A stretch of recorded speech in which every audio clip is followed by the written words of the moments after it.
Descendentes de imigrantes japoneses desenvolveram no interior do Pará um modelo de agricultura que é exemplo de produção sustentável na Amazônia. Símbolo de fé na beira da estrada. As placas, a escola, a preservação da memória.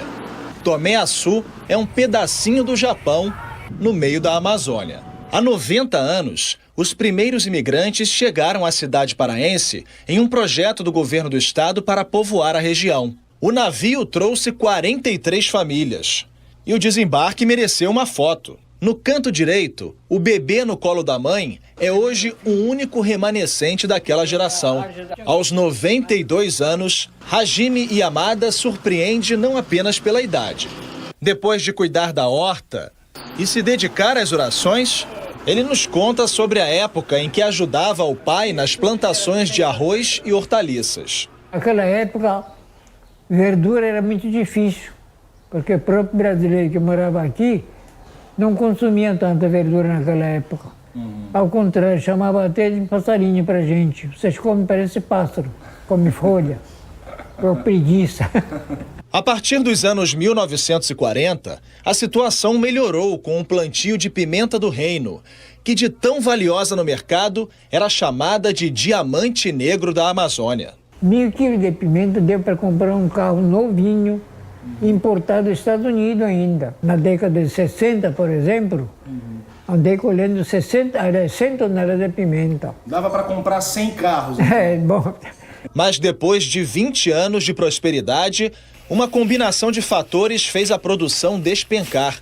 A pimenta se desvalorizou no mercado internacional e uma doença provocada por fungos dizimou as lavouras de Tomé-Açu. A queda na produção de pimenta do reino fez com que os imigrantes buscassem alternativas para garantir o sustento das famílias.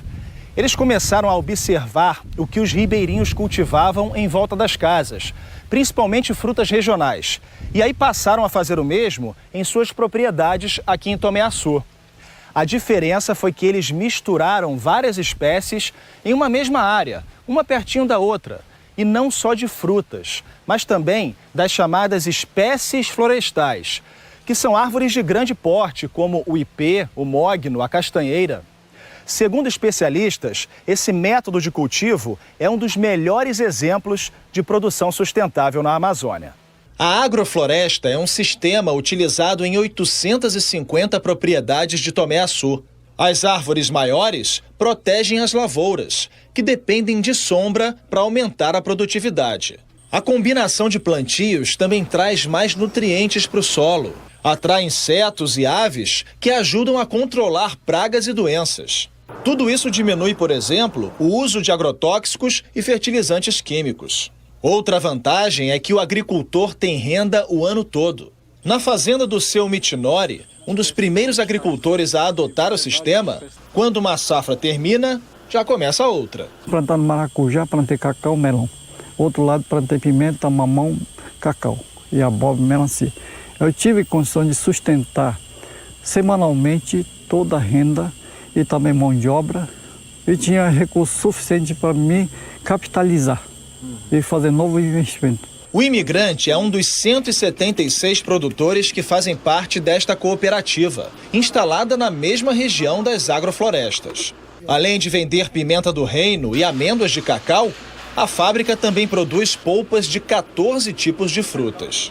Na faixa de 10 mil pessoas, diretos e indiretos, nós impactamos dentro do nosso município. Dando emprego, né? Dando emprego. As agroflorestas também ajudam a preservar o meio ambiente. 17 mil hectares de terreno, onde antes só havia um tipo de lavoura, voltaram a ganhar vida com milhares de novas árvores plantadas. Como você consegue produzir vários anos na mesma área, né? Então não precisa você estar realmente abrindo novas áreas a cada ano, como acontece na agricultura familiar com aquela agricultura de derruba e queima, aí vai provocando mais desmatamento. Entre as lavouras de cacau, seu Mitinori plantou milhares de pés de mogno há mais de 20 anos. Lição de quem aprendeu com a sabedoria japonesa a conviver em harmonia com a floresta. Isso aqui virou um corredor ecológico, passa animais aqui dentro. A gente está voltando como a natureza para deixar por gerações futuras, né, essa paisagem. Aqui nós temos sustentabilidade. É um modelo para a nossa Amazônia, né?